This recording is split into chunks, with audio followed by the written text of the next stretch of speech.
السلام علیکم ورحمت الله وبرکاتہ. د قانون مفردازه د اصطلاحاتو درس لګیا ده. دا د قانون مفردازه د اصطلاحاتو څلورم درس، یعنی آسان قانون مفردازه څلورم درس. درې درسونه مخکې په هغه کې موږ خبرې وکړې چې کوم اصطلاحات په قانون مفردازه کې استعمالیږي. اوس یو بل اصطلاحات دي په دې کې، لکه ماشیني تحریک، کیمیایي تحریک. په ماشیني تحریک نه څه مراد ده په قانون مفردازه کې، په کیمیایي تحریک نه څه مراد ده په دې کې. نو عام حالات کې چې کله د انسان جسم نه د سرکل چلیږي، لکه ما مخکې خبره کړې وه په دوم نمبر که په درېم نمبر درس کې چې دی دېخوا زړه جګر ته یې نه ولي، جګر دماغو ته، او بیا دا سلسله پوره په جسم کې چلیږي. داسې کله د اعصابو تعلق بذریع ارادي عضلات د هغه سره تعلق زړه سره، نو دې ته ماشیني تحریک وایي. مثال که دا اعصابو د عضلاتو سره تعلقي، د عضلاتو د غدودو سره او د غدودو د اعصابو سره، دې ته وایي ماشیني تحریک.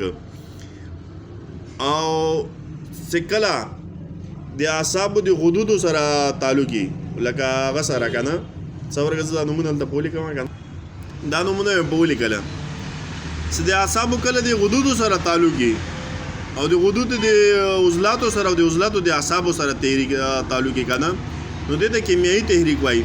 چې کله دا سرکله دې خوا نه را رواني، لکه دا تیر نشانونه چې دې خوا را رواني، بیا دې خوا رواني، بیا دې خوا رواني، لکه دا سرکل داسې رواني که نه، داسې د ښي لاس نه الټا لاس خوا ته رواني که نه، نو دې ته وایي ماشیني تحریک. او که د الټا لاس نه ښي لاس ته داسې را رواني دا تحریک، بیا دې ته وایي کیمیایي تحریک. دا نشانونه مې ورکړي، دا بیا ځان ته په خپله صحیح کړئ. انشاءالله د قانون مفردازه په ډېرو کتابو کې به یې ولیکئ، وګورئ. ښه، په دې کې بیا بله خبر دا ده چې مثال دا خو زه پوه شو چې کله د اعصابو د عضلاتو سره تعلق، د عضلاتو د غدودو سره، د غدودو د اعصابو سره، دې ته وایي ماشیني تحریک. او چې کله د اعصابو غدودي سره، غدودو سره، جګر، اعصابو د جګر سره، جګر د عضلاتو داسې اعصابي سره تحریک، دې ته کیمیایي تحریک. ښه، بیا په د کیمیایي او په ماشیني تحریک کې څه فرق ده؟ کیمیایي تحریک او ماشیني تحریک کې دا فرق ده چې ماشیني تحریک چې کله د اعصابو کې که نه، نو دی به بلغم جوړوي، وباسي به یې. په دې ټایم کې د ده نازله زکام پزې نه هم نه هغه اوبه لکه ګړنګ په شکل باندې او د بلغمو په شکل باندې پزې نه هم را رواني، میتیاز هم ډېرې ورځي، او لکه په خولې کې لاړ هم ډېري. داسې د ده په جسم کې لکه تري ډېرېږي، لکه سوړه اوبه جوړېږي هم ډېرې او وځي هم ډېرې. چې کله د ده ماشیني تحریک سي، بیا به د ده په جسم کې لکه بلغم جوړېږي او سټور کېږي هم به. صحیح شو؟ چې کله ماشیني تحریکي، نو په جسم کې به مثال کا په جسم کې اعصابي ماشیني تحریکي، بیا به په جسم کې بلغم جوړېږي او وځي هم به. که په جسم کې اعصابي کیمیاوي تحریکي، بیا به بلغم جوړېږي او په اینه کې به سټور کېږي، دا به جمع کوي دلته. که عضلاتو کې غدې مطلب ماشیني تحریکي، بیا به سودا جوړېږي او وځي بم. او که چېرې په غدودو کې ماشیني تحریکي، سودا به جوړېږي م او وځي بم. کیمیایي تحریک کې او ماشیني تحریک کې دا فرق ده چې کیمیایي تحریک کې شی جوړېږي او سټور کېږي، او په ماشیني تحریک کې شی جوړېږي او وځي.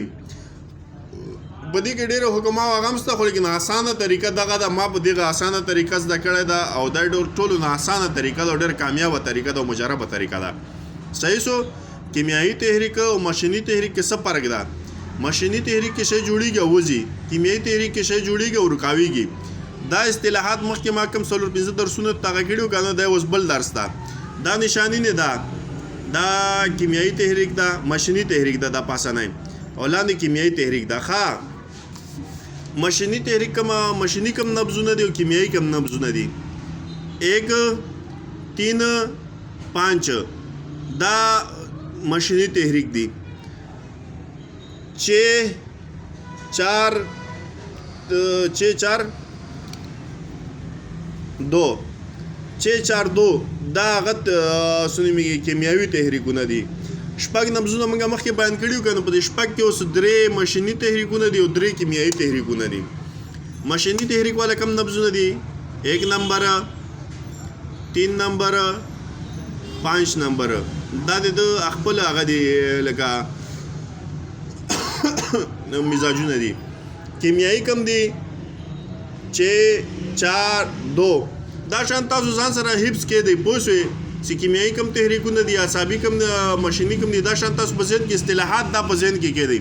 باقي چې مخکې کوم استاد کتاب پڑھاوي هغه پڑھاوي دا تاسو ته ډېر اسانه شي. صحیح شو؟ دا اصطلاحات ان شاء الله چې چا په سمجھ نه راځي هغه بیا هم پوښتنه کولی شي. السلام علیکم ورحمت الله وبرکاتو.